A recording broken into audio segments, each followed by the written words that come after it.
Right now, we are following the latest updates on the search for Travis Reinking, who police say opened fire on a crowded Waffle House early this morning. We've learned new information over the past hour on Reinking's background, and it's hoped that some of these clues will lead to his arrest. News Channel 5's Sarah McCarthy starts off our team coverage tonight. And Sarah, local officers, federal agents are trying to learn all they can about this man.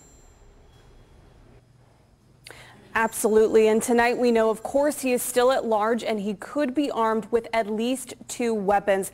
Police today say that they have records showing he previously owned at least 4 firearms, including the AR-15 used today. But he wasn't supposed to have any of those weapons. That's because police took them away just last year. But we now know how those weapons ended up back in his hands. The police department has received information that the guns were returned by Tazewell County authorities to Reinking's father, who has now acknowledged giving them back to his son.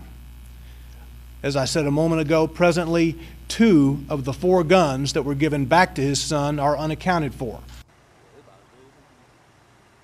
Reinking's family is in Illinois, but he moved to Nashville in the fall of 2017 and currently leases an apartment in Antioch. He moved here for a construction job, but was fired 3 weeks ago. Since then, a new company hired him just last Monday, but Reinking failed to show up for work the next day.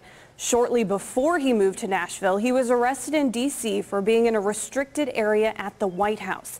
The Secret Service says he wanted to set up a meeting with President Trump. Reinking was charged with unlawful injury, interviewed by authorities, and released last July. That's also when his firearms license was revoked and his weapons taken away. As for why Reinking opened fire on innocent people this morning, police say they have not found any notes or recordings that hint toward a motive. But Nashville's police chief says it's possible Reinking is mentally ill. But what we do know for sure is that a man named James Shaw Jr. saved countless lives inside that Waffle House this morning. He's the man who saw the shooter fidget with his gun between rounds and took that opportunity to wrestle the weapon away.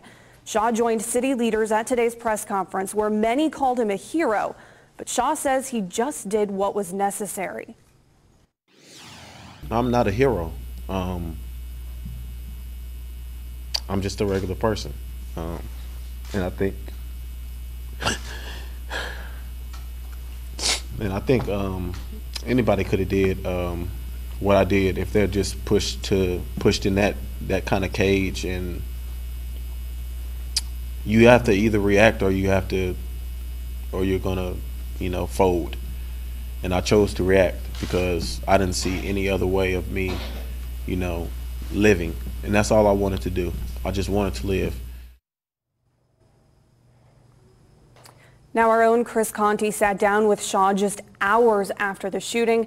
We will have that full story coming up for you in just a bit. But for now, we're live at the South Precinct. Sarah McCarthy, News Channel 5. And it is a powerful interview. Thank you, Sarah.